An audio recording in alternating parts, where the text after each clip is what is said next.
What's up, everybody, and welcome back to Drop the Mitts, episode 17. I'm Mike Sullivan, back alongside Chris Davis. Chris, how you doing? Man, I'm tired. I'm ready for bed. Yeah, you Yeah. stay up for that game last night? I stayed up for the game, came home from Dave Chappelle, which actually was a pretty good it was a pretty good setup. The show got done around 11, got home probably around 11:30ish. Game was on, so it kind of worked out. Yeah, I think I saw both goals, so that was awesome. JVR, obviously, 3 goals in 3 games, not a big deal. the magic of the jersey. Yeah, dude. You know what? No one can fucking tell me otherwise. Like there's no way that this is some sort of like coincidence. Um, but yeah, man, he's been playing his game. But I yeah, saw I saw some post today. I'm 90% sure it was Dom Tiano, so shout out to Dom. But he ran a system, I guess, that showed JVR's value right now and where his contract should be. And I'm off the top of my head, I'm pretty sure it was right around 3.5 mil. So, Sweeney, Neely, Bruins front office. Obviously they signed him at that 1 mil deal for a year. If he continues to play this way, the Bruins have a solid guy and a fucking very, very good deal for a guy kind of rejuvenating his level of play. yeah, and I think what's making him so good and so effective is that they're not asking him to do too much, right? Like Right. he's not required to play on that first line, or he's not playing first line minutes like he was in Philly. I think he was averaging about almost 18 minutes or 18 minutes a game. But Yep. and I think they're kind of just letting him stick his ass in front of the net and just kind of clean up, and I think that's where he's best at this point in his career. Yep. Um yeah, I think he's at this point, dude, 30 goals is not out of the question. I don't No. think, and that would be unbelievable. Dude on a $1 million contract, like that would be Yeah. unbelievable. Like and again, just the people he's playing with, like they're mixing up the lines. Yeah, we saw that again. Yep. Yeah, I don't think it's out of the question. I mean, he scores greasy goals, and I think every so often he'll dazzle you a little bit. But yeah, other than that, they're not asking him to do too much, and I think that's why it's such a good fit.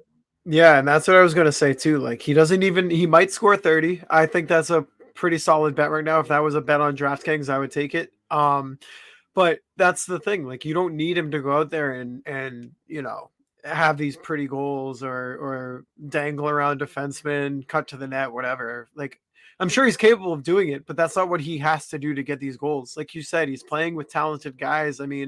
He can bounce around from line to line, whether he's playing with Coyle, Pasta, Zaka, DeBrusque, Marchand, name it. He's versatile, and he can play in really any situation. And the way that they're using him and the way that his role is right now, just kind of being that net front guy, playing along the boards and in the corners, using his body, using his frame to kind of protect the puck, move the puck, and just find the open guy. He's gonna put in at least 20 for sure. No And doubt in my then mind about 20. yeah, and especially if he can maintain this, it's not like you're asking too much of him either. He's not. I don't know what his average time on ice is right now, but it would be hard to imagine him maybe over 18 minutes average. But he's probably right on like 15, 16, right around there.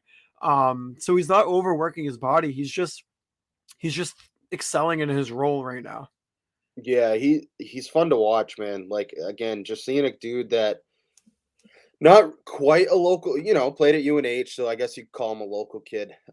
Just cool to see his career kind of getting rejuvenated. He's obviously one of the older guys in the league and had to play for Philly, so that's unfortunate. But yeah, it's cool to see. Like, what are your thoughts on these line combos? Like, obviously they're changing, seems every day, but I don't know. I think they're still trying to find that like just that combination that works. And I don't think they've quite found that yet. I think they've shown sparks, Yeah. but nothing that they're going to use consistently. And I'm wondering what do you see happening in the future? Yeah. I think I'm looking at the line combos right now for the Bees. Marchand, Patrick, Geeky, DeBrusque, Zaka Pasta. I love that line. I do too. JVR, Coyle, Frederick, great third line, and then obviously the fourth line of Lucic, Beecher, Lauko. And I was having this conversation, and it kind of, I mean, I didn't even necessarily mean it to stir the pot as much as it did, Oh but man, I think I know where this is going. I think the Bruins need a top six winger more than they need a center right now. People aren't giving Pavel Zacha enough credit for how he's been playing and how he played even last year in a top six role. Yeah, Um, and then obviously the emergence of Matthew Poitras too. That's still a wild card because we are only 3 games into the season. But when you look at the Bruins lines, right, the top six lines, Marchand, DeBrusque, Pasta, those are your 3 bona fide top six wingers. hmm And then outside of that, I mean, yes, JVR is excelling, but is he going to be able to, contribute all 82 games a year plus playoffs in a top six role? Is he even going to be in a top six role? Morgan Geeky, you saw in the first line with Marchand Patra.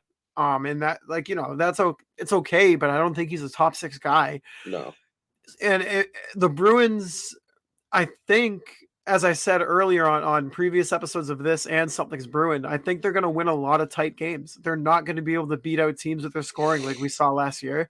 So if you can add in, a top six winger who can score goals and be an offensive producer, he doesn't have to light it up, but he has to be at least a top six guy who can score, then it's going to benefit you massively. And by the way, there's a guy on the market by the name of Patty Kane.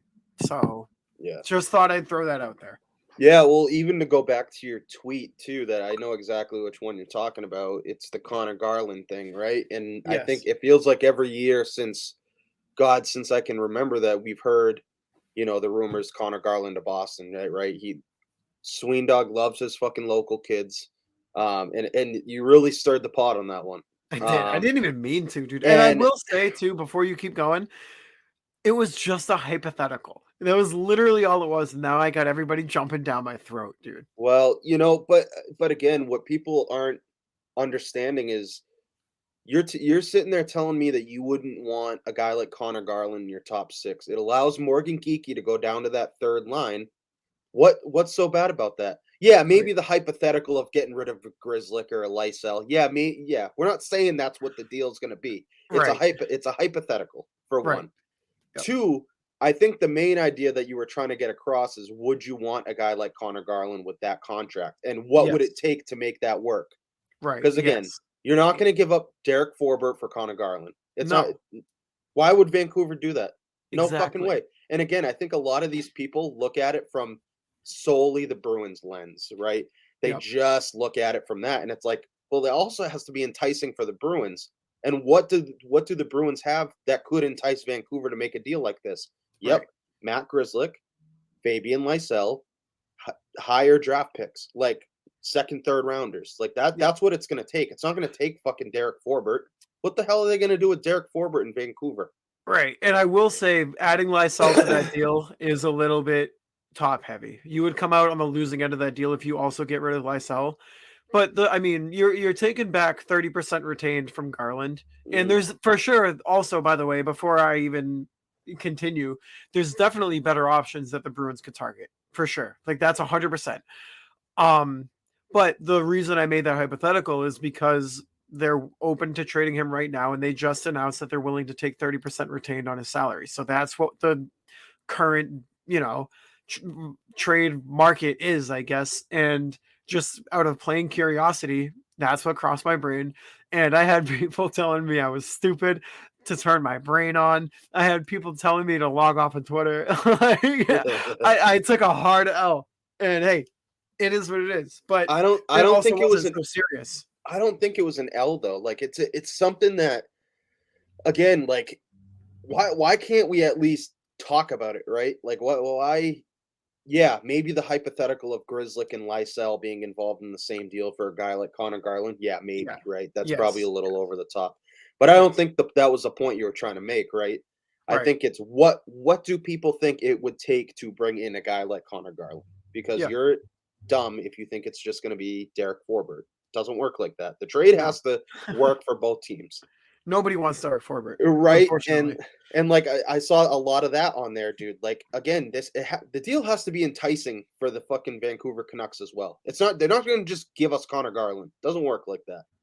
Right. And yeah, I to go back to the original point, I would fucking love to have Connor Garland on this team.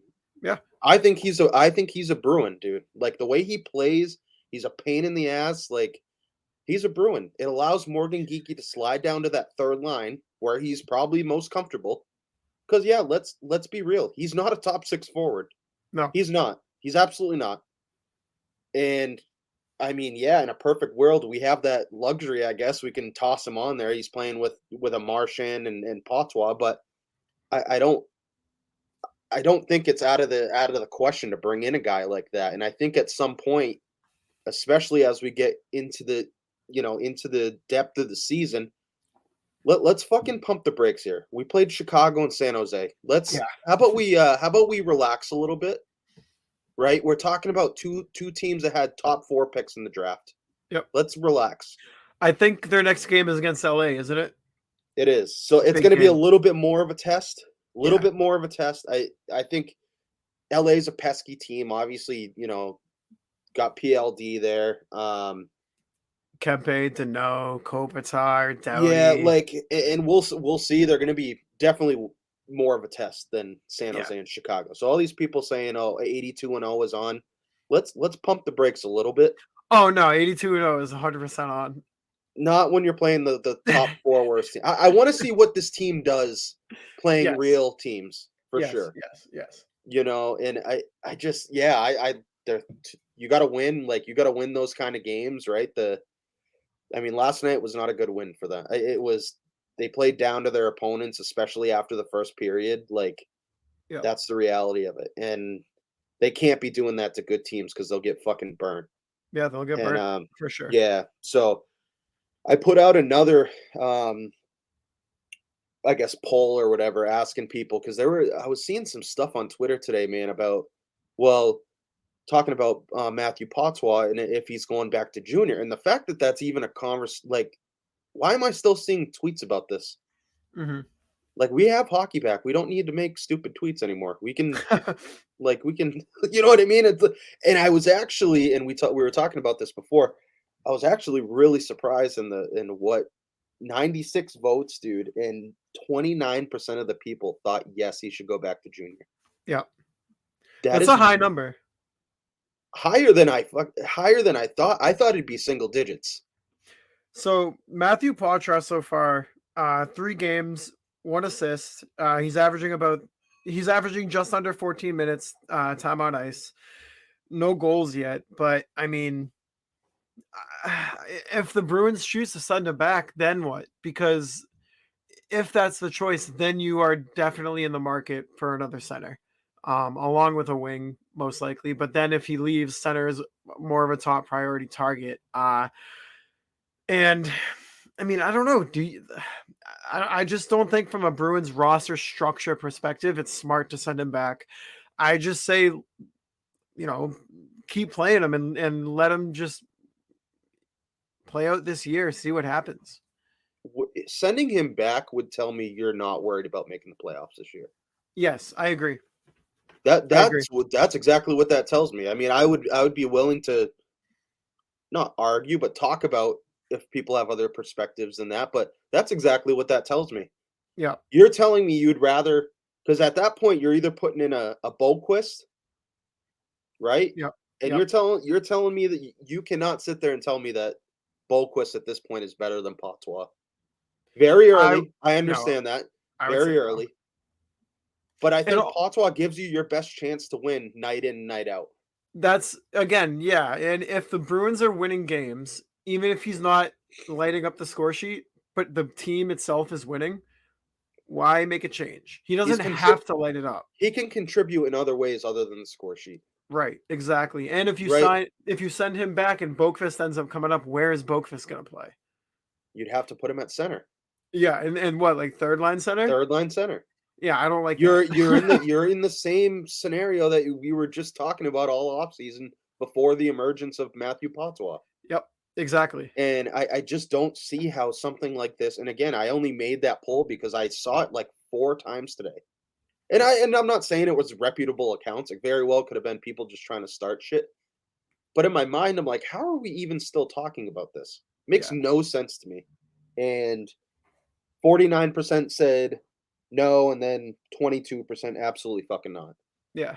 Which is, which is where I was. I like again, and I think of it in terms of his development. What the hell is Guelph Storm, whatever what are they going to do for him? Like again, he's already shown that he can dominate that league, right? He showed Yep. us he showed us last year. What is sending him back going to do for his development, if anything? And I think we Nothing. talked about it last episode. It's going to hinder his development. Yep. Like, Because man, like really, like I'm back. man, I gotta fucking play junior now. Like, whoa. But I will say, I do find it odd that Danton Heinen traveled with the team, Yeah. Yeah, I don't know what to make of that. which I don't know. One, is a deal coming? Two, is someone getting sent somewhere, right? Like, and Yep. I'm not saying it's Patois. I'm not even sure that would make a difference in this. Could it be Beecher? You think maybe Beecher? I don't know. I hope not, Yeah. because he's another one. He had an assist last night on Marchand's goal. Like, Yep. again, he was out there at the end of the game, when they were down. Obviously, San Jose was down. Marchand took a dumb penalty, and Johnny Beecher was out there and killed it. Yep. So, again, he cleared the puck, I want to say twice on that at the end of the game, and they ultimately won that game, and he was out there at the end. So, I don't even know what to make of that, yeah, and there's so many different there's really actually not that many scenarios. It's weird that he's still with the team. It is bizarre. I don't know what word to use. It's just this dude's just kind of chilling with the team, dude. Like he's just here to have a good time, I guess, It's almost ominous that he's here. It's like, well, it makes you say why. What's coming? What's gonna happen? Why is this guy still here? Well, like what's coming? See, I think I saw a tweet from Dom Tiano, I think it was. And I think he was saying something along the lines of he's waiting for his lottery ticket or something, and not a trade or something. Like along the lines of like, don't bank on a trade happening.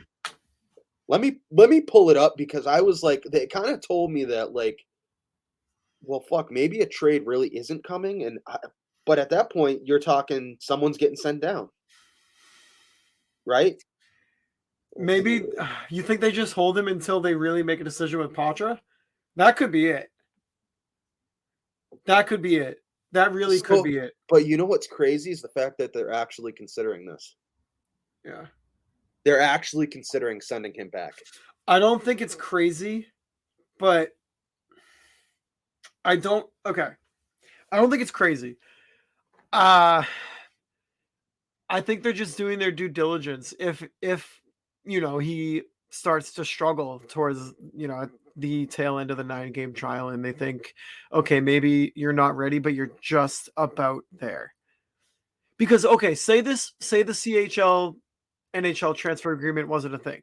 Does he start the year in the NHL, or does he start the year in Providence like Lurai? I think he still starts in the NHL, because I think the Bruins back end in comparison to their center depth is night and day difference. Yeah. I think they're in a Zaka's been playing very well. Coyle. We know exactly what we're getting. But I think even Zaka's emergence now, he's made some phenomenal plays, looking like a true two-way center, right? Yep. But again, at the end of the day, you need 4 lines, you need 4 centers that can all play, right? And they just don't have that. And I think with his emergence, it kind of gave us like a sigh of relief, right? Like everyone kind of took a deep breath, like, oh, okay, good. We have a center, right? Within our organization, we don't have to rush to make a trade. We don't have to put in someone that doesn't belong. Patrick Brown. And yeah, like he gave us that luxury, and just to send him back, I think it would just put us back in the hole that we were in prior to the emergence of Patois. Yes. You would start from square one again. That's it. But then you're going to get people barking at you, down your fucking throats, saying to fucking make a trade. We'll trade Allmark. We can get a 1C for Allmark. We'll trade Grizzlick. We can trade Grizzlick and picks. it's going to be like that for the rest of the year until they do feel like it's alleviated some of that Yep. need to do that. I think they still need a top 6 forward if they're going to make a deep run. Yep. Because matchup wise with some of these other teams in the East, I don't know. I'm curious to see how they rank and how they play.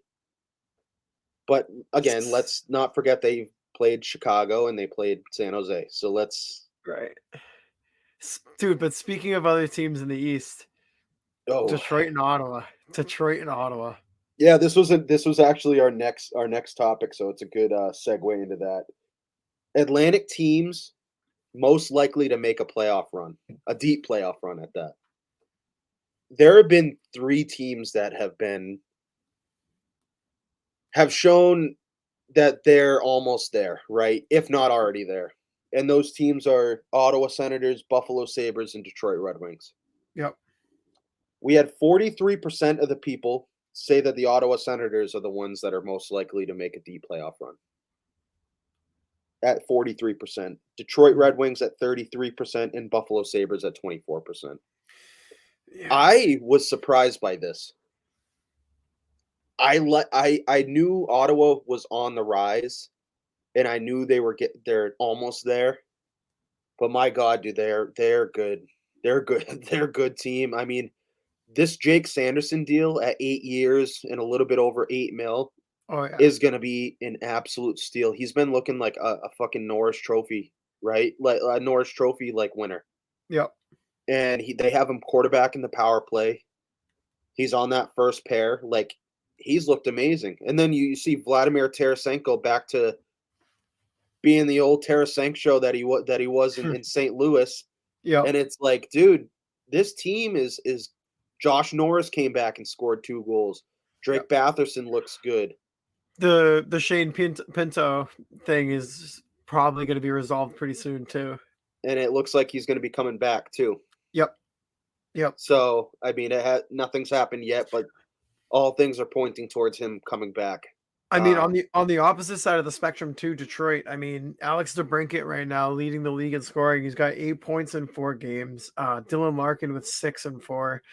And then go down the line too. You got Shane Gostisbehere on the back end putting up 4 points in 4 games. Andrew Kopp coming over from Winnipeg, 4 points in 4 games, 3 goals, and then JT Compher as well, Stanley Cup champion with Colorado.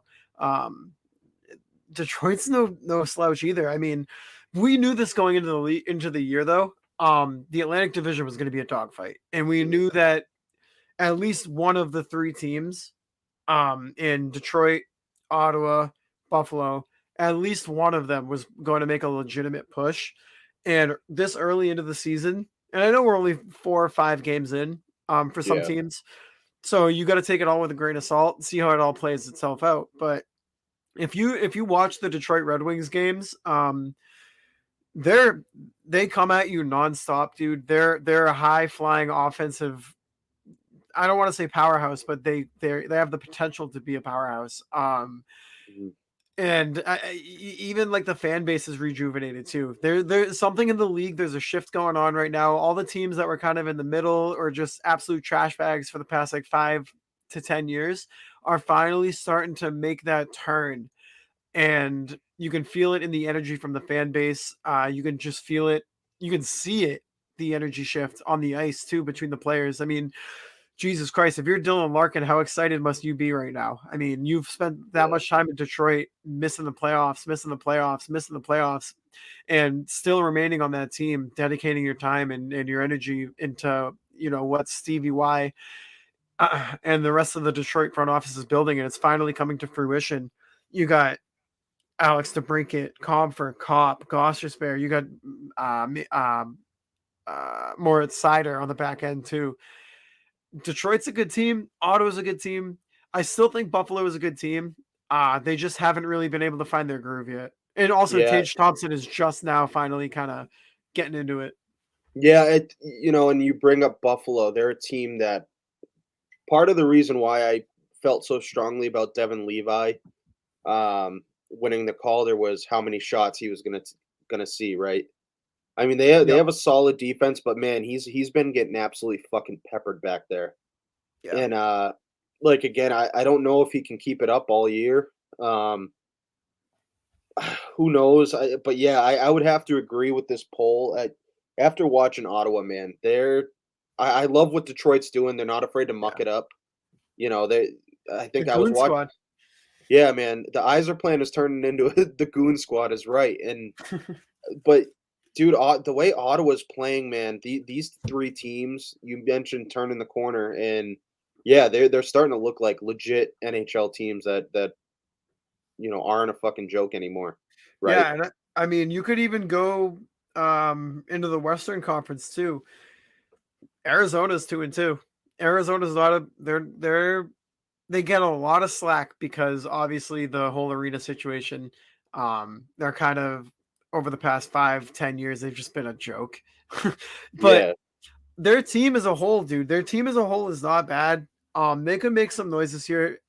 I mean, the two teams that they beat were the Blues and the Devils. So I mean, yes, the Blues is a little bit of a cakewalk for most teams. I wouldn't say it's a cakewalk for Arizona, but they still beat them out handedly too.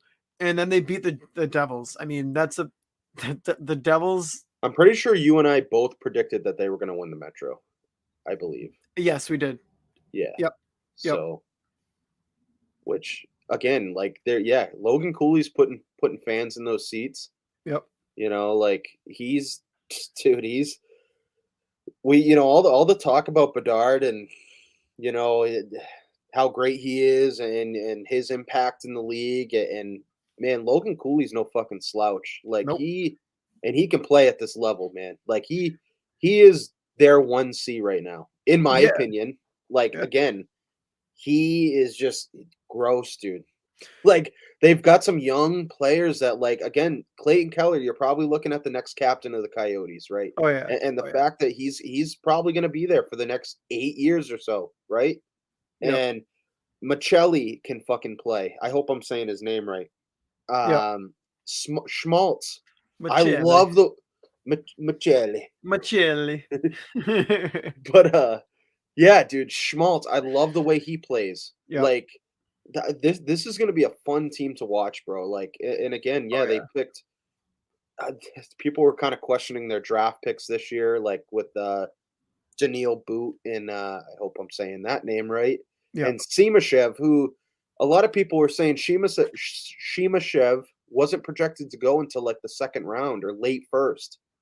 But clearly they saw something and a lot of these picks are starting to hit, right? And you Yep. got to think like maybe they fucking know what they're doing at this point. Yeah, they've been fucking terrible for however X amount of years, but they're fun to watch, man. Like they have been fun, and I've been able to catch some of the ends of their games when I'm waking up to take a piss, and they're fun to watch.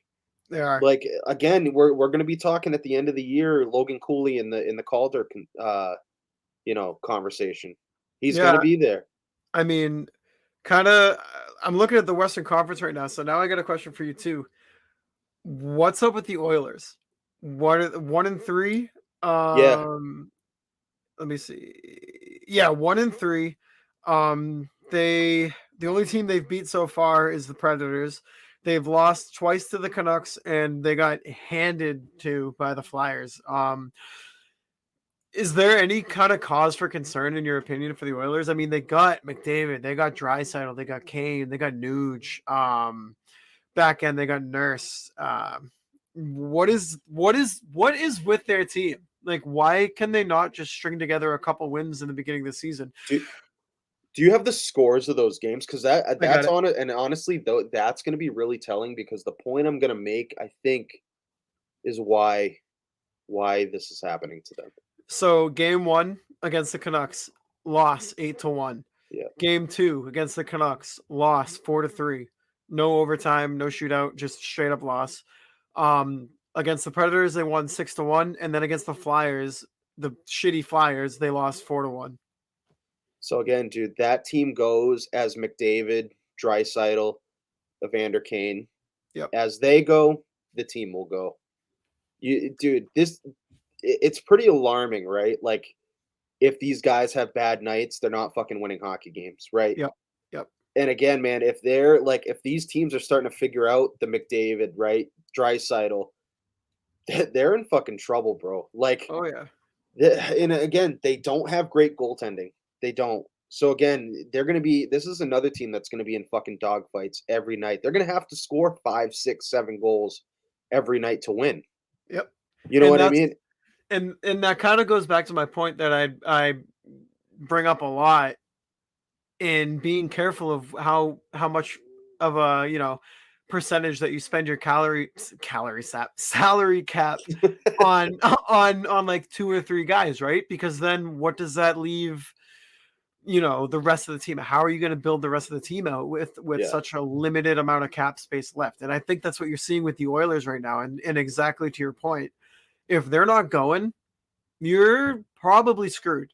You're Yeah. probably screwed that game. Yeah, so it's a dangerous game to have to rely on. Listen, Connor McDavid, yes, He's it's worth not it. even close. He's the best player in the world. It's not close Yeah. at all. Right. But again, to have to rely on him scoring 4, 5, 6 points a night Right. is not a recipe for success. No. It's not, because if he doesn't do it, then who is? Right.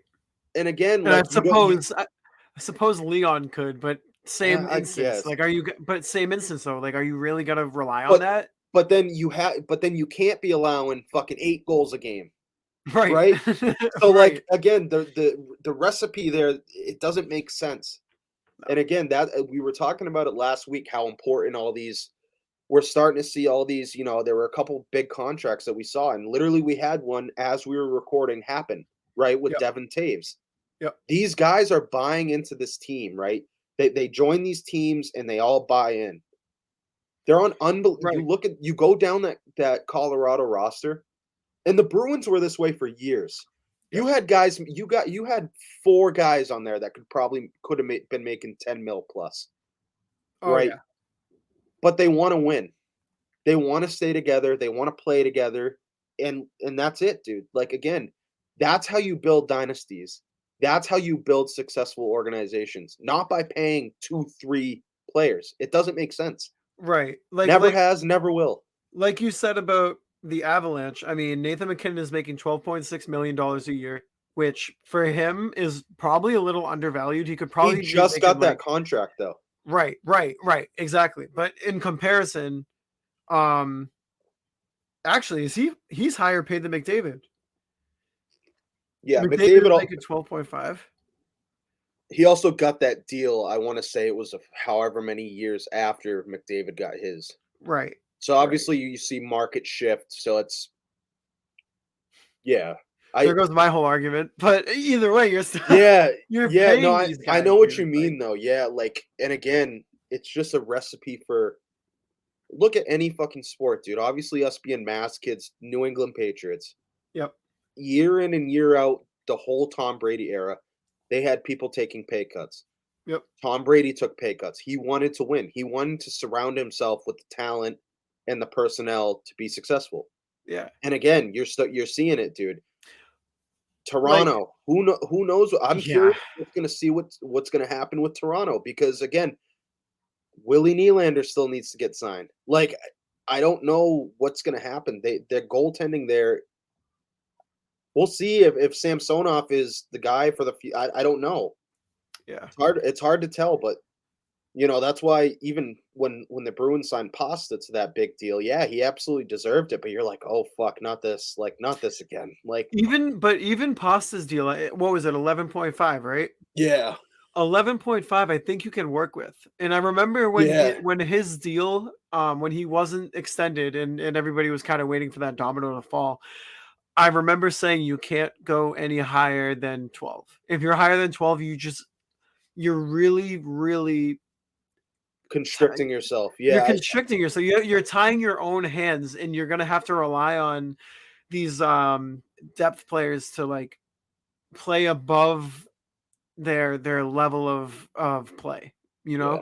No, I completely agree, and like I think the Bruins next off season really have to be careful. I mean, I know we're kind of going off tangent, right? But yeah, and this kind of ropes back into our conversation about the Oilers. It's like you got to be careful with these contracts. Listen, Darnell Nurse is a solid defenseman. He is. Yep. Is he worth 9.8, 9.5? Nope. Absolutely fucking not. Nope. Absolutely not. He's No. not. But you know what? You tied your hands on that and you thought he wasn't that when he signed that deal. Right.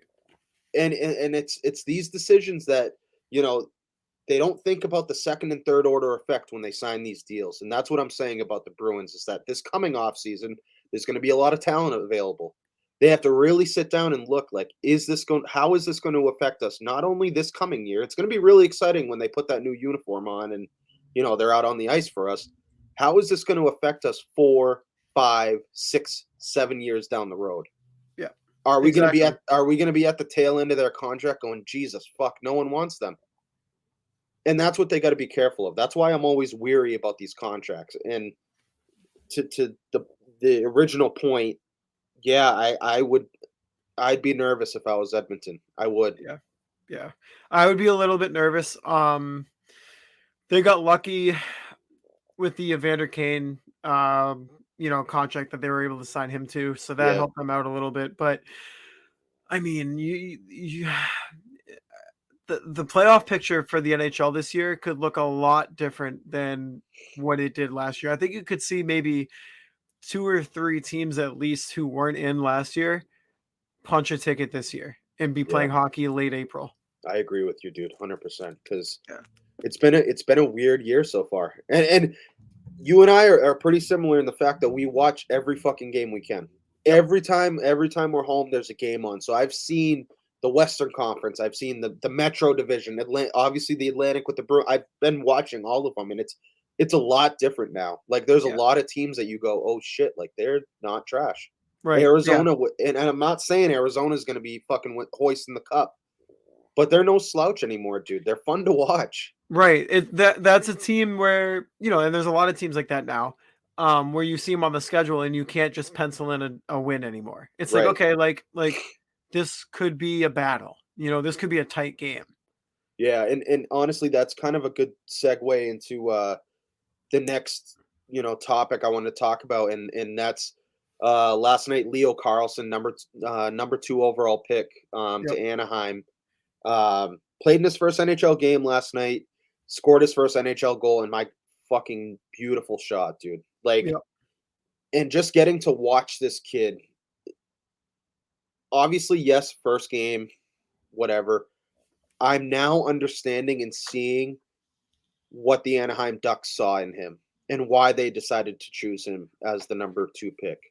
Yeah, and I mean, and I think a lot of people were really confused, and especially around draft time, they're going, well, "What the fuck are they doing?" Like, and I don't think that was fair to Leo at all because Leo's no fucking slouch, right? And he can he can play with the rest of them, and I think. Yeah, we're in the U.S. and obviously Fantilli coming off an unreal season at Michigan, Hobie Baker winner. Yep. Like I think especially here in the States, like it was a shock to see him passed on. But let's not forget Leo Carlsson, dude, is an unbelievable player. He's an unbelievable center, dude. Yep. That shot that he had last night, he looked like a seasoned vet out there. It's and that's another team, dude. I don't know about this year, and I have a feeling I might regret this. No, their defense is a little sketchy. Their defense is sketchy. I love Drysdale, I love Fowler, but I think they're one more high pick away from being, say, a Buffalo, being a Ottawa, being a Detroit. That's where I see them. Agree. And like say they grab like an Yzerman or Celebrini or a Berkeley Catton for whatever, I think that really could make a difference in this team. And I think we're going to be talking about Anaheim as one of these teams that they're no fucking slouch anymore. I mean, you just look at their first line, dude. They got their first line. I will say if Carlsson can pan out to be, what he looks like he can be right now, their first line is good, dude. They got Zegras, Carlsson, and Terry. That's a really good first line. And then obviously following that line, it's a pretty harsh Cliff, you got Vetrano, McTavish, who's also one of those younger guys who is going to end up being a part of that core group. Vetrano, McTavish, and Strome, and then Max Jones, Gruel, Silverberg, Ross Johnston, Carrick, Leeson. Not bad. Obviously, the bottom six in that second line can use a little bit of,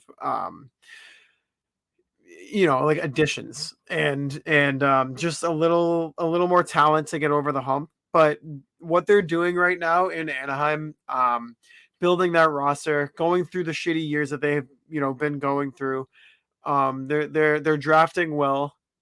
They're picking the guys that they think that their team specifically needs, and it's working out for them. I mean, even this year, they don't look like a horrible team. They're not a playoff team, but they don't look like a complete trash bag team. I agree. And like, even come playoff time and come trade deadline time, I don't think, not that I don't, we're not going to see them as contenders, right? Yep. They could be in a position where they have John Gibson on that roster, right? And he still has value. Let's not stray away from that. Like, he's still a very serviceable, a great goaltender. If they're able to somehow make a move where they send Gibson to a contender, they're going to get even more fucking draft capital if they want to. Yeah. Like I said, they have kids. We talked about that back end with Fowler, Drysdale. Like, we have kids that haven't even played yet. Pavel Mintyukov, that he's just entered the lineup, right? Olin Zellweger hasn't even played yet. Tristan Luno hasn't even played yet. These are solid, 3 solid defensemen that you're going to eventually pencil into that lineup. I love what they're doing. And just seeing like the little spark that Leo Carlsson provided last night, they're going to be fun to watch, dude. Like that. And you mentioned that first line, like if they can somehow lock up Zegras, I mean, obviously they have him for the next few years, but I see him being a part of this team's future. Yeah, I just do. I don't see a scenario where they let him walk or they deal him. Like, what are you going to deal him for? Like, yeah, I don't know. I just feel like he's already a part of that. Like, he's kind of turned the tides of hockey in Anaheim, California. And I think, yeah, he was on the cover of NHL. Like, he had his moment at the All-Star game. Like, he's kind of put them back on the map, right? And they've been kind of irrelevant for the past few years. Even with Ryan Getzlaf there. And no, you're right. You're right, 100%. And I don't think Zegras is going anywhere. Zegras is a Duck, I think. Troy Terry is going to be there as well. Jamie Drysdale is still unsigned, right? He still has not been signed. He signed. Dude, he did sign? He signed. Hold on. I want to make sure I get this right because I know you're going to be like, there's no fucking way he signed this. He signed probably one of the most team-friendly deal. And I don't know what the rationale for this was. Let me see. Because I remember. Here we go. Oh, but yeah. Oh, nice. 3 years, $6.9 million. That's a good deal. Dude, and that's the full contract. That's not a year. So why is he still like? I don't know, dude. It's a cap hit of $2.3 million a year. That's what I'm saying. I knew it was something. I knew it was something absolutely fucking ridiculous, dude. How did I miss that? The entirety of that contract is $6.9 million. Nice. Wow. Yeah. Holy shit. And that's that's an unbelievable contract, dude. Especially for 3 years, and then you know what? He's gonna get paid. Yeah, whether it's with them, and he's going to be restricted again. Right. Yes. Right. So, he'll still be RFA. Yeah. So. Yeah, it's crazy, but they're another team, man. It just came to mind talking about Leo Carlsson's first goal. Again, congrats to him. That's such an awesome moment. He was able to have his mom and dad there. I saw the pictures that after the game. I always love seeing the Rooks getting their first. It's such a cool moment, even just watching from the couch, dude. Just like, and it always fucking gets me where they score the goal, right? And then immediately they go to the parents, and I'm like, you gotta be shitting me. Like, let me, I don't want to fucking like get emotional tonight. It's so cool to watch because it's like, he's not from the US. Like they obviously traveled from, Right. overseas, and they were able to be there and especially in his first game, dude, that's crazy. But he's gonna be another one, man, in the Calder conversation. And another thing I wanted to bring up too is like, I think I already kind of harped on this, is like there's so many talented rookies this year, and I just feel like they're not getting their due diligence, right? Or their clout Yeah, per like se, right? their fair share of like attention. Yeah, It's and like I know because they Bedard. I know they probably don't give a flying fuck about that, and I get it. But like again, man, a lot of these rookies are fucking talented, and they're gonna be staples in this league for years to come. But for whatever reason, and I think Halsey said it best, dude. Like Yes. it's just too much. Like it's just getting to be too much. Like let him play. Yeah. Like it's just you're gonna ruin it for the kid. You know? Like right, like let's just take this as perspective. So far right now, um NHL rookie scoring leaders for this season. I'll just read off the top 10. Yeah. Logan Cooley at 4 points through 4. Ridley Gregg 3 points through 4. Hey, Connor, hold. That's a name, dude. yep. And I want to bring back up the prospect challenge shit. Him being in Ottawa, I thought he was at the prospect challenge, and he was one of the ones on my list that I was like, this kid's gonna make the NHL. It was like the Oh, yeah. Benson, Savoy, Patois, Lowry. I was wrong about that, but Greg was fucking gross, dude. Well, he's second in the league in terms of He was rookies, and gross. he's a +4. Has anybody even heard of him? Like has the No. media given him any attention? No. Then you got Connor Bedard through 5. He has 3 points. He's a -2. Vegas, Caden Korchak, 2 points, 2 games. 5th, Henry Thrun, San Jose Sharks, 2 assists in 2 games. Shout out Harvard.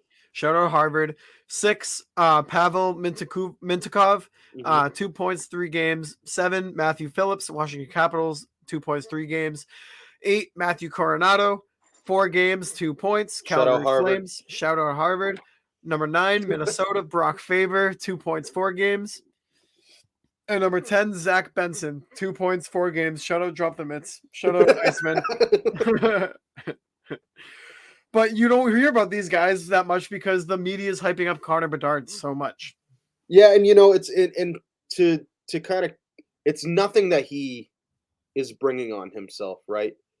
Right. It's not, and he's not feeding into it at all. Like, I think it's just comes with the territory, like how fucking dynamic he is. Like, again, yeah, they're gonna fucking talk about him. Like, it's unreal how fucking good he is at hockey. Yeah. But yeah, I think it's crazy that we're not even talking about these other rookies. We're not even talking about Adam Fantilli, the number 3 overall. Like, again, Leo Carlson, you're not hearing anything about in the hockey world. It's like, I don't know. It's crazy, dude. At some point, I feel like it's gonna hopefully die down. Oh shit, Henry Thrun's from fucking Southborough. Did you know that? No, I did not know that. Actually, that's crazy. That's pretty sick. Shout out Corderville.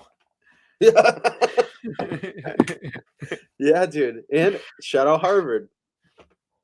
Oh, nice. Economics major. Good for him.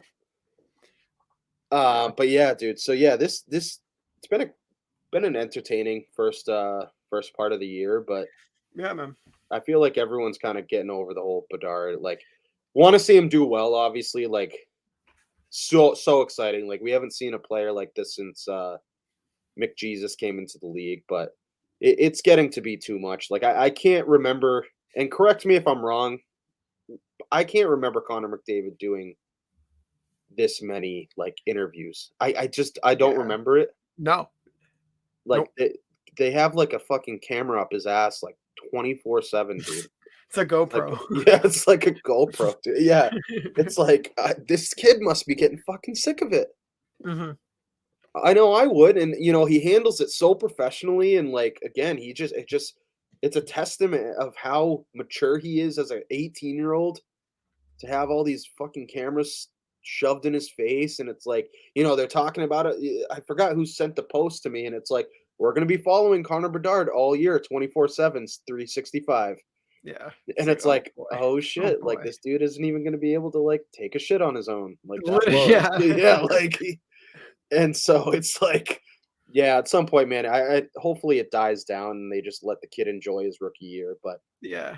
yeah, so that kind of wraps up today's, this week's episode. We have absolute legend, dude. I wish you could have been there for this one. I Uh know. I know. Dude, he's a riot. Like he was talking about, you guys will get to see like Chiclets Cup, talk some Yeah. Rangers hockey, some NCAA. We got to meet at the UMass Michigan game, and just such a nice guy. Like, he was doing the color for the game, and he just one of the nicest guys. Shot him a text, and he absolutely come up, and we got to talk for a little bit, and he was just an awesome guest, and we got to bullshit for 35 minutes or so. But yeah, Jonny Lazarus of Bleacher Report, hockey content creator. You probably know him from doing the skating around the ice with the players, asking them questions. He's that guy. Talked about interacting with Sid and all these NHLers, and just an awesome guy. So I hope you guys enjoy. And that wraps up episode 17 of Drop the Mitts Hockey Podcast, brought to you in partnership with Primetime Productions. Thank you, guys. Peace out. Not joining? No, he's not here for this one. He yeah, he Scratch today? yeah. Well, he works in the post office, so he's Oh, really? working his balls off right now. But We'll have to chirp him for it. yeah. Welcome back to another episode of Drop the Mitts Hockey Podcast, brought to you in partnership by Primetime Productions. We have a very special guest coming off a Chiclets Cup victory. The one, the only Jonny Lazarus. How you doing, buddy? What's going on, Chris? Good to be here. And had I known I'd be introed as a Chiclets Cup champion, I would have had the jersey behind me. But it's in the drawer right now, tucked away. But thank you for having me on. Appreciate it. Of course, man. Yeah, dude, talk to us about that tournament. Like, obviously we've heard the Empty Netters boys talk about it. You talked really highly about that whole tournament. It looked like an absolute blast. What was it like out there in Buffalo? Yeah, I mean, first off, it's like, as a 27-year-old, it's rare to have a weekend where you're just like at the rink the whole time. Like, Yeah. I really felt like I was 12 again, which was honestly the best part. Like, say what you will about like, all the personalities that were there, the drinking, the fun, the activities and whatnot. But just like, being in your gear, like all day Friday, all day Saturday, just kind of shooting the shit, hanging out at the rink. Like, I missed that. And I didn't realize that I missed that. So that was really cool. And then, obviously playing with Chris and Dan, as well as the hockey guys and my buddy Steph Cantali from Mercier. So we played together in college. Just a fun group. And, obviously we were all there to win and have fun. And, it's cool that we had the content side of it as well. So like, we'll have the videos and stuff forever to remember it. So, yeah, no, great weekend, great guys. And kudos to the Chiclets crew for putting on that event because, obviously the weather in Buffalo wasn't, ideal. It rained like both mornings, but, Yeah. even with the rain or shine, like it was still, a really fun event, and a lot of people came out and had a good time. And the weather actually did end up getting pretty good, I think, in the afternoons. But yeah, overall, just an absolute blast. And if anyone hasn't been, I highly recommend going to the next one. Dude, yeah, so Chris and Dan they were talking about, I think it was on their last pod, and they were talking about like how everyone was taking it like pretty seriously. Like, Yeah, it wasn't I played just on two teams actually. Did you? Yeah. Dude, so I know like from here in Mass, they have a team, the Nose Face Killer. He's Yeah. from like literally like 10 minutes away from us. Yeah, he's a really cool guy. I got the chance to talk yeah, to him a little bit. he's Super nice. unbelievable. Ice hockey skills are but he's a hell of a ball hockey player. Well, dude, that ball hockey is like insane. I Yeah, always dude. like, I'm not the toughest guy in the world, don't get me wrong, but I always thought like, I could handle anything. I watched them play for like 10 minutes and I was like, no chance am I ever playing that game. Like, Dude. no padding, shorts, t-shirt, no helmet, blocking clap bombs, like just chaos. And I don't think like a lot of people don't understand like that are not like avid players or whatever. Like it's literally night and day difference to me, at least, like between ball hockey and ice hockey. Like, oh, yeah. I remember playing ball hockey, dude, and I'd be just like fucking tripping over my own feet, and like I'm like I can't do this shit, so I gave it up. But just watching some of these kids, like their hands are just like unbelievable. But did you get to play against like the Chiclets boys at all, or how was the competition for you guys? We played roller B on our team, and then I also played roller A with some buddies from Long Island. And there wasn't like a major difference between roller A and roller B, But I would say, roller hockey is so different from anything because it's not like go, go, go. It's like very much like possession focused where you can like, if you have a 2-on-2 rush, you don't even need to like try and score. You can curl back and set it up and just regroup and, try to make your own numbers happen. So that was what I was trying to explain to our guys. Like, we were mostly like an ice hockey group. So everyone got the puck and just wanted to go straight. But like in roller, like it's really about taking your time, like settling the puck down. Like I remember in our second game in roller A, like we had the puck on our sticks for 3 minutes before we even took a shot. Like, Yeah. It's all about just picking and choosing your seams and when to attack and when to sit back. And that was something I had to explain to our team like the entire weekend. But, roller is so chill and so fun. And, obviously you have to give effort. But like, if anyone like hasn't played roller that's interested in doing it, it is so much fun. I love roller hockey. But the competition was really strong, I thought. I think it was one of the first clips either you posted or Chris or Dan posted. And it just exactly what you just said, just kind of like being patient, like waiting for a seam. You went D to D. I think it was a goal you scored, actually. I couldn't really tell who scored the goal, but yeah, it was exactly that. It was a D to D pass, and then you took it up the seam, I believe, and then just kind of took it to the net, and that was it. And Trying to think of that one. yeah, I don't remember who it was. I couldn't really tell. I mean, man, it looked like a well drawn up play, but yeah, I kind of wanted to get into, talking about especially your writer for Hockey News, covering the Rangers. And they've been a really interesting team thus far. As far as like starting off really hot, and then obviously last night, with Nashville, a little bit different. What are your expectations for this Rangers team this year? I mean, obviously it's a little bit different from last year, losing Patty Kane, losing Tarasenko. What are your expectations for this team? And to caveat off that, are there any players other than the obvious ones that you think could really make some noise for this team and really make an impact? Well, I'd say expectations, I think last night's a total wash. Just because my expectation for them is to pretty much be way more competitive than they have been. And it didn't show last night. There was like no compete level. And I think Laviolette, spoke to that pretty clearly after the game. But, I think the Rangers have all the talent in the world to be as good as anyone in the league. It's just a matter of their compete level. And obviously team speed has a lot to do with that as well. Like they're a little bit of a step behind, from the elite skating teams in the NHL. Like I'd say Edmonton, New Jersey, Carolina, the three that come to mind as far as just up and down speed go.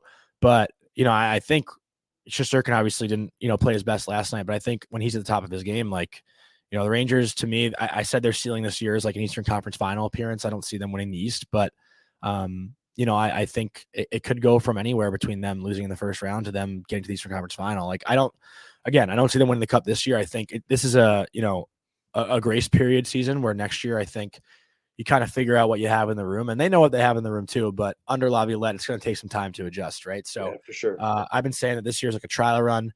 And next year is like, I think they're back on that Cup watch. And as far as the players, I think that can, aside from the obvious, like Panarin, Fox, Zibanejad, Shesterkin, I would say are the four obvious ones, right? And Kreider you can throw in there as well. Right. I had a lot of high expectation for Capo Caco. And I know everyone talks about that, and that's kind of an obvious one too. But he had an unbelievable preseason, like looked insanely confident, and I think has been held pointless the first 4 games. So that's been a bit of a surprise. With that said, I still think his ceiling this year is very high because he's going to get first line minutes the entire year from what it seems like with Zibanejad and Kreider. And then other guys, that I would think can have an impact. Will Cooley has been strong so far in his rookie season or full rookie season, I guess. And, Hedel to me getting that second line center role.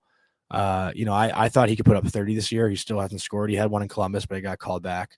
So Hedel, he's looked good. Philip Hedel's a really strong skater. He just hasn't been able to find the back of the net yet, at least one that's counted. And I know I'm kind of now rambling on because I could talk about the whole team for hours. No, yeah, it's all good, man. I got to talk about my boy Alexi Lafreniere. Of course. I gotta throw him in there. Yeah. And he had a really great first game. Hasn't looked as strong since, but I'm sure he'll get back to it. And last night was a dud, but I'm sure Laviolette will fire them up for the next one. Yeah, honestly, that was part of the big question I wanted to ask you is, do you think Capo Caco and Lafreniere have their breakout years this year? I mean, man, we 3 years, right? Yeah, but like honestly, I think people are so fast to call these kids busts, right? Like, they don't look at the whole picture. I don't necessarily think that they were put in positions to really succeed beforehand. But do you think this is the year that they kind of come into their own and have that breakout year? And if so, what are some numbers, point wise that you could, goal and point wise that you can predict from these guys? So from what I see right now, I would never call them busts, but I also would be, relatively confident in saying that I don't see them like ever being 90 point, 100 point players, like, which is what a 1 and 2, should amount to at some point. Hypothetically, yeah. But I think a lot of that has to do with like, you watch Lafreniere and Kakko play, and they're never really like, I don't want to say they're not intense, but they don't play with a ton of urgency. They're always looking to make the skill play and make the creative play, which is good, which is what you want. You want your players to be creative. But at times I'm like, just shoot that puck. Just get that to the net. Like, make the simple play, which they're capable of. I thought Lafreniere had some good looks last night. He came down the right side at one point and, kind of lifted his leg like a fake shot and went across the Royal Road there to Panarin, who had a good chance on Saros, but couldn't finish. But you just want to see those two have a little bit more hunger, I'd say, like around the net and, thinking shot first, because Kakko's shot's pretty strong. Lafreniere has shown his shot at times can be really strong as well. They just don't, for whatever reason, just don't have that mentality of like, get this thing on net. And I think maybe that'll click at some point. But, I think that's one thing that they're lacking right now. Yeah. And honestly, I got a chance to watch them last night too. And I agree with you. I don't think they're cup ready this year. They are going to have a few players that are definitely up for awards. I mean, I have Shesterkin winning the Vezina, Fox taking home the Norris. I think those are two probably. Clean sweep, huh? Yeah. And honestly, just the way Adam Fox plays, man, and obviously he's a Harvard kid, so like we kind of knew about him beforehand, like before he came into the NHL. Like he was actually pretty underrated in college. I mean, not a lot of people talked about him. Talk to us about his game, man, because a lot of people just see him for like his points and whatever, the Norris Trophy that he won, but talk to us about his game because I think he is neck and neck with Cale Makar, to be honest. So I strongly disagree there. You do? Yeah. I love his game, dude. No, I'm not saying Cale blows Foxy out of the water. I've played with both. So like I've seen them up close. And I think, the comparison I've made, and I didn't come up with it, like Greg Carvel was the first one to ever say that Cale is the McDavid of the blue line. His explosiveness and his ability to create opportunity on his own, I think, is unmatched in the NHL. Foxy is more like the Crosby of the blue line, where he sees the ice almost better than anyone, and he thinks the game a step ahead of everyone.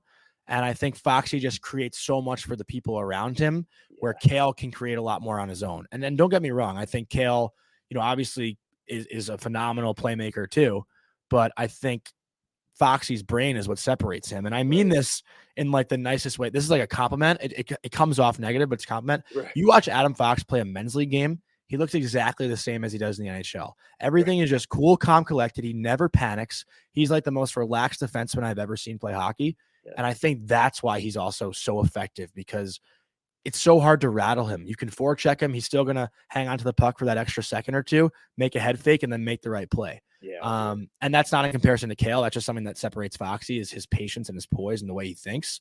But again, I think if you put like Cale and Foxy on the San Jose Sharks, Cale's probably putting up more points than Adam is, because Cale can do it a little bit more on his own, whereas Foxy like makes those around him even that much better. So I think that's the biggest difference with the two, is just, physical differences. But their thinking, I think, is on the same level. I wouldn't say like Cale is, a tier ahead of Adam, but they're just like, everyone compares them as these, like, they're not the same at all, in my opinion. But also, like, I didn't even talk about their defensive play. They're both very strong defensively. I just think when you talk about their offensive ability, Adam, I would say, is more, can set up anyone around, like can set up all other four guys at any moment, whereas Cale like can just get a breakaway out of nowhere.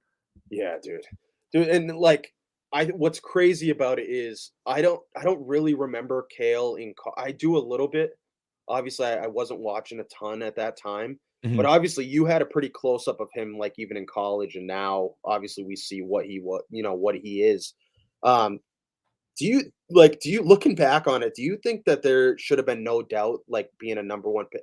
Like, I think it's easy for us now to be like, oh, how did this dude not go number one? Like, how did he? And yeah, he slipped a 4, which is not by no means a fucking like slouch. He's not a slouch, but like, what are I try to think about like what these teams look at and how you look at a guy like Cale Makar and he's not a clear cut number one pick.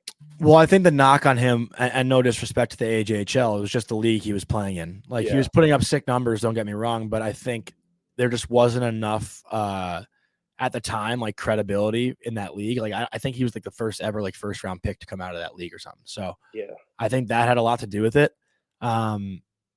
Obviously his game speaks for itself. Like he's gotten a lot better as the years have gone on, but he's still been the same player for the most part. But I think it was just, taking a chance on a kid coming out of the AJHL. He's never played like, tier 1 or like major junior A or whatever they call it in Canada. I'm not sure, but AJHL I think is technically like tier 2 junior hockey. So I think that was probably the big question mark, was like, can he do this with the best of the best? Right. So I kind of wanted to go back into like, the rookies and stuff and the young guys in the league right now. Obviously everyone is fucking talking about Connor Bedard, right? Yeah. It's like not today. Leo Carlson's talking today. Oh my God, man. I saw that one live. I went to Dave Chappelle last night at really? at the Gar. Oh, it was a riot, dude. Mm-hmm. And luckily when I got home, the Bruins game and the Ducks were on. So I'm like, fuck yeah, I'll watch Leo Carlson play. He's unbelievable, dude. Like I think a lot of people were knocking him, being like, how the fuck did this dude go number 2 and not Adam Fantilli? And understandably so. Adam Fantilli's the reigning Hobey Baker winner, had an unreal year at Michigan. But man, who are some of the rookies that are in, especially in this class? Mentioned the obvious Connor Bedard's, but who are your top 3 rookies you'd say that are going to really make a run for the Calder Trophy that aren't Connor Bedard? Yeah, I mean, I had Levi as my rookie of the year pick. He was mine too, dude. Yeah, he was but I don't know if it's gonna stick with how the Buffalo Sabres have started this year.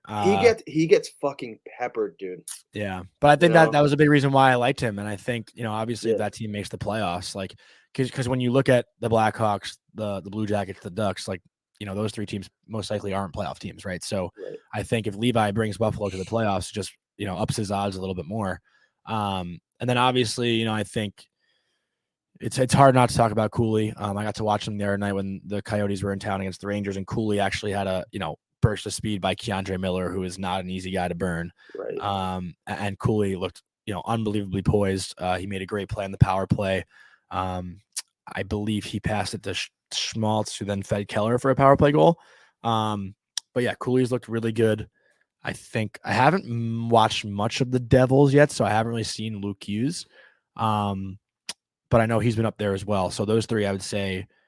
Oh, I didn't even say Fantilli and Carlson, but I actually haven't really watched Fantilli at all either. So, I definitely got to watch a little bit more around the league. I've just been, super swamped this past like week or two just with other stuff. Right. But I'm sure I'll be watching a little bit more of those guys. But I'd say like Cooley, Levi, and Carlson right now played his first game, scored a goal, looked pretty good. Are the 3, I guess, outside of Bedard who should lead that conversation. Is there anyone that comes to mind for you that's kind of like a dark horse that literally no one's talking about? I mean, for me, going in, it was a Zach Benson, and that was before even the preseason started. And man, watching this kid in Buffalo at the Prospect Challenge, it was like him and Matty Savoy. It was like they were the 2 clear-cut best players there. It wasn't even close for me. Mm-hmm. And so I was wondering if there's any dark horses you have of rookies that could emerge as the year goes on. Yeah, well, you took the words out of my mouth there with Benson. He was the one that I was thinking of. I know. There's. I'm blanking on the name right now. There's a defenseman on Chicago. What's his name again? Kevin Korchinski. Yeah. He looked. 50, I just watched. So I only watched the first 2 games the Blackhawks played, the Penguins and the Bruins games, and I thought he looked pretty good in those games. Yeah, I was blanking on that name. But I don't know if he's like a dark horse because, he's not going to put up the numbers. I think he's just a solid player. He's a brute, dude. Like, and again, I think a lot of people. I remember when the draft happened, a lot of people were fucking mind blown that he went 7th, and everyone was saying, how did Mintyukov go? How is he fallen? He only fell to the Ducks like 2 picks later. But you're starting to watch this kid, and he's just a brute big boy that, he moves bodies and blocks shots. He's a good defenseman, and he was one of my picks too. Like he's not going to win the Calder by any No. means because he's not going Yeah. to put up the numbers, but I think, years to come, he's going to be a solid defenseman. For sure. So I wanted to kind of transition a little bit to, for me, obviously I love college hockey, dude. And obviously we got to meet at the UMass versus Michigan game, which was fucking crazy because Chose the wrong one though. I know I did, dude. And Yeah. I'm like watching this game. I'm like, this is unbelievable. I'm watching that first line for Michigan, McGroarty, and those guys. I'm like, this is unbelievable. This might be the best first line in college hockey. And obviously Emma, my fiance, she's a UMass grad, and she was like, I've never seen it this bad. Like even when she was in school, and then the next day, obviously, Carvel must have tore into him a little bit, and they came to play. Who are some teams around, the NCAA that you think, we have the obvious, the Michigans, the Minnesotas, the BCs, the BUs. Are there any teams across the NCAA that really could make make some noise and make, compete for a national championship? So I haven't had the chance to watch them yet, and this is just like a dark horse. And I don't think they're going to come close to winning the NCAA championship. But apparently, Holy Cross is like a team that's kind of on the rise. Yeah. I think their head coach now is Riga, who was Pecknold's assistant at Quinnipiac for a bit. And I've from what I've heard, they're a pretty strong bunch. But I haven't watched enough teams around college yet, just because of everything in the NHL. I've only really seen UMass, Right. Michigan, BC, and BU a little bit. I'd say BC probably has the most top to bottom talent, at least on paper. Yeah. But again, like I don't want to just bullshit you and say like there's some other team that I've seen because I haven't watched enough. But obviously, the Minnesotas, I'm pretty sure they swept St. Thomas in like a pretty intense series last weekend or 2 weekends ago. I think those are the top teams for sure. But BC and BU are the teams to like. The Beanpot this year is going to be nuts. BC and BU is probably as good as this rivalry's ever been with the amount of talent that both teams have. Yeah, and just the state of college hockey as a whole, dude. Like you're seeing, just recently, Macklin Celebrini, he's playing at BU. You just saw Cole Eiserman flip to BU. Like the state of college hockey, it's become so unbelievable. Like, what do you think is the main reason for this huge shift from, junior to college? Like what do you think the the reason for that is? Well, I think if you look at players that have dominated the NHL in the last decade or so, there's been a lot of guys that have come out of college. Like I think of, starting with Jack Eichel in 2015. Obviously he wins the Hobie as a freshman, goes into the NHL as a second overall pick. Obviously had his issues in Buffalo and whatnot, but he had a dominant freshman year at BU. Then you look at a guy like Cale Makar, Adam Fox, Quinn Hughes, like Charlie McAvoy, all these defensemen in the NHL, it's the top defensemen in the NHL for the most part, all came out of college. And I think that's a big reason why it's grown so much. And also I think a big thing about college is like kids want to have the chance to be kids. Like, I think it's, and I actually was talking about this the other day with a friend, and I'm blanking on who I had the conversation with, but I was saying, I think it was actually Bunieves, or Justin Selman, one of those two.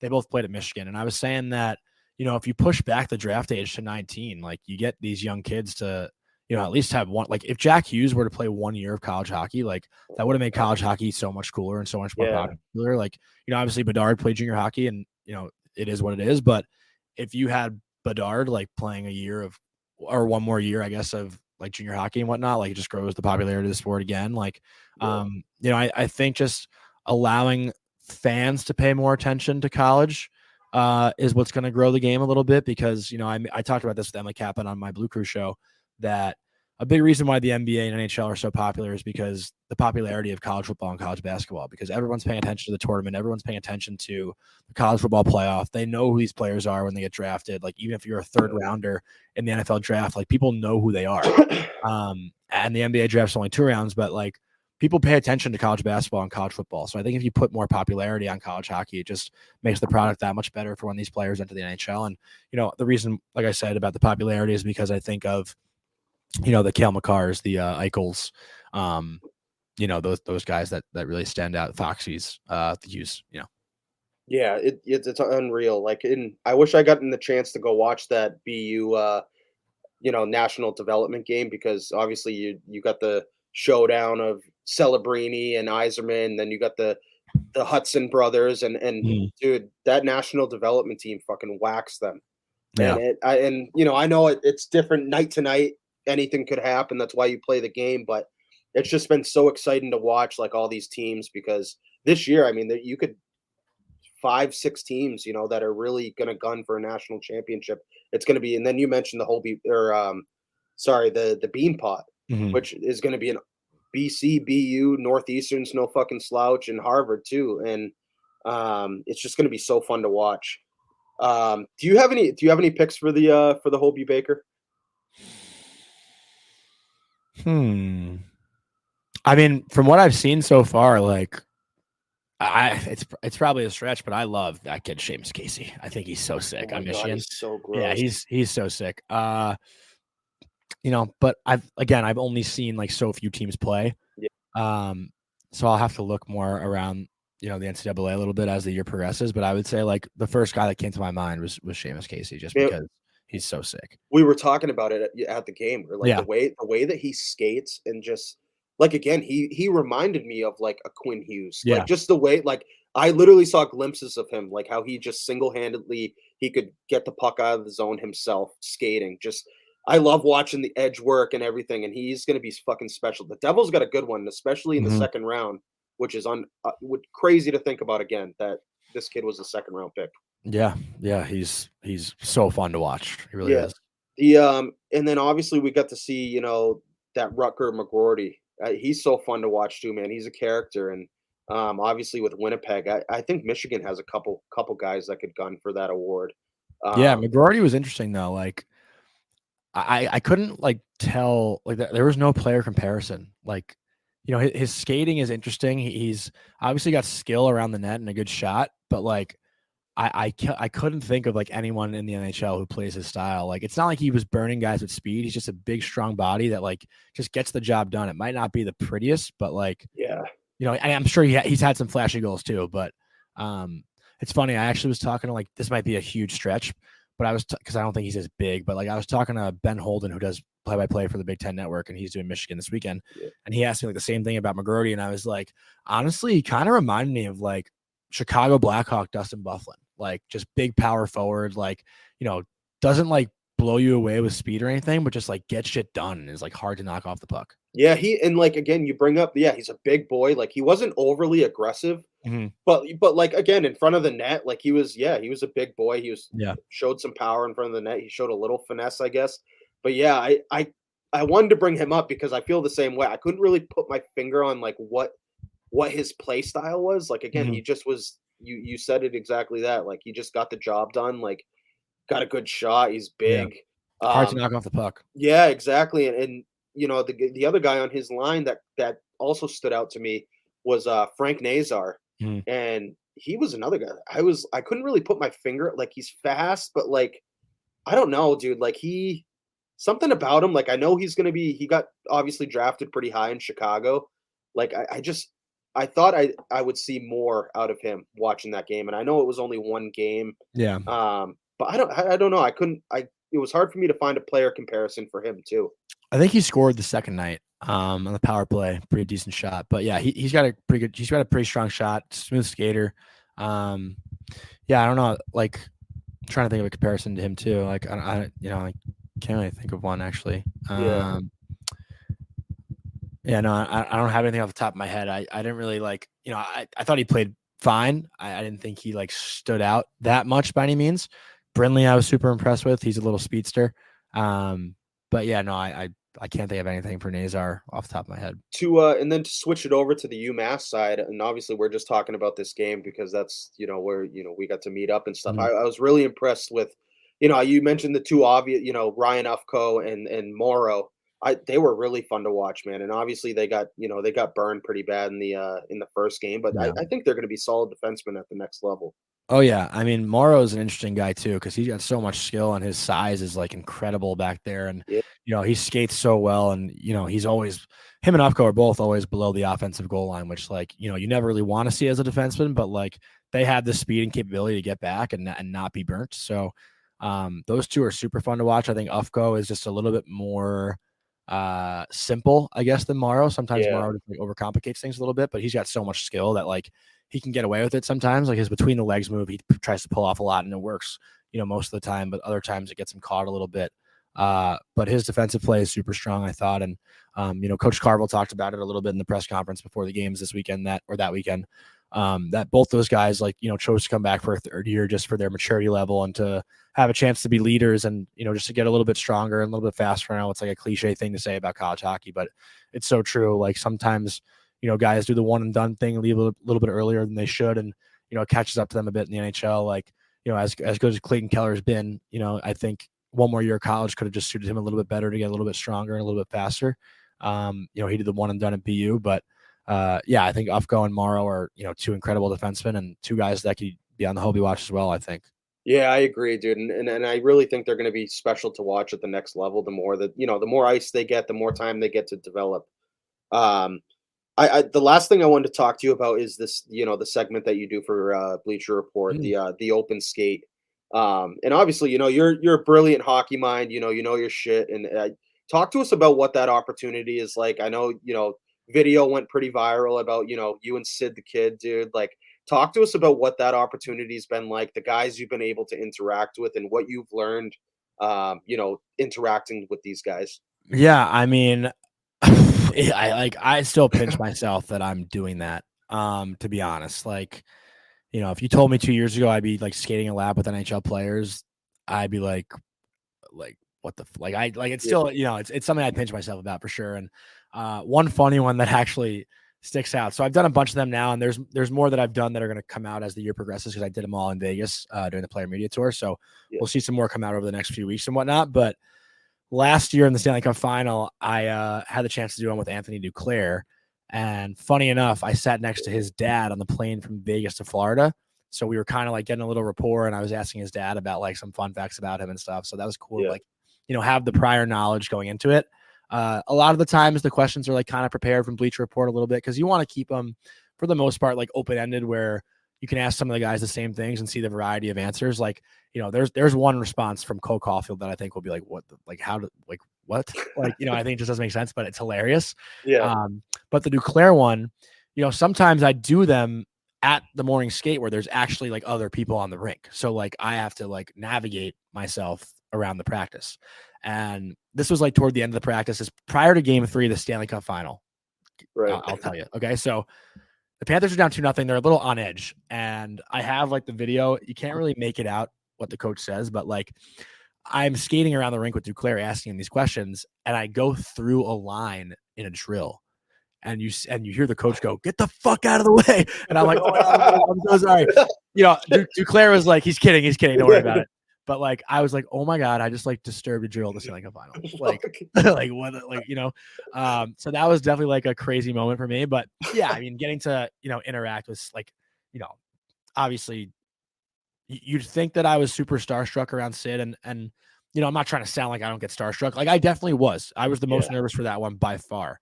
But he also, credit to him, couldn't have been nicer, made it so comfortable, which calmed me down and didn't make me feel pressure. Whereas other guys who I know don't love doing media stuff, it's a little bit harder. And that's where I'm a little bit more on edge. But when the player just understands that it's kind of a loosey-goosey thing, it's meant to have fun. It's not really hockey questions.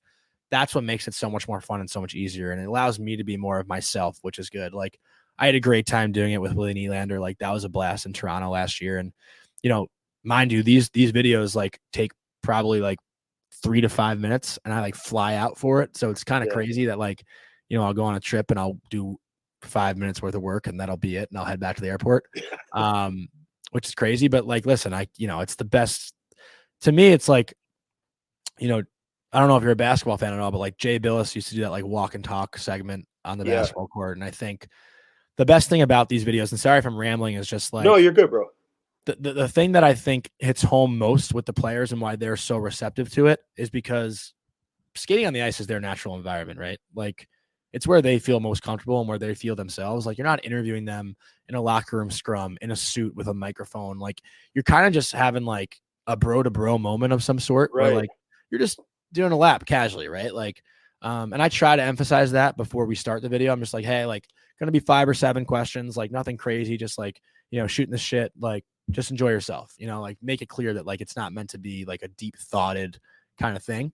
And it's cool actually, because now who was it that recognized me? One player like kind of recognized me from the video. I think it might have been Beniers. I don't really Humble brag. No, it was someone, someone in Nashville. The draft was like, oh, you're the guy who does those videos. Yeah.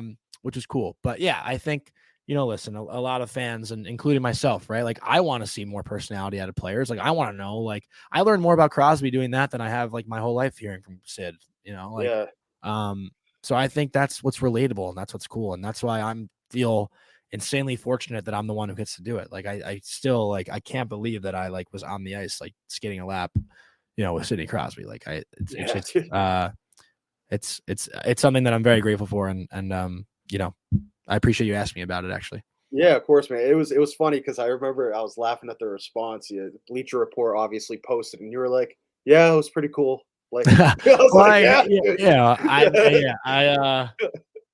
I don't like to spoil the interview. Yeah, no, I got you. And honestly, Yeah. I think it's I think for someone like I definitely can appreciate, like, we want to get the other side of these guys. Like, sometimes they can kind of come off as like robots, and and it's understandable. Like, a lot of these guys don't enjoy doing this stuff, but a lot of these guys have lives outside of hockey, and have personalities outside of hockey. So I think what you're doing with this is so much bigger than, I don't know if you realize, but like, it's so fun and awesome to see like the other side of these guys, and like, see them laugh. And so, and honestly, I love the work you're doing, and I can't thank you enough for coming on here.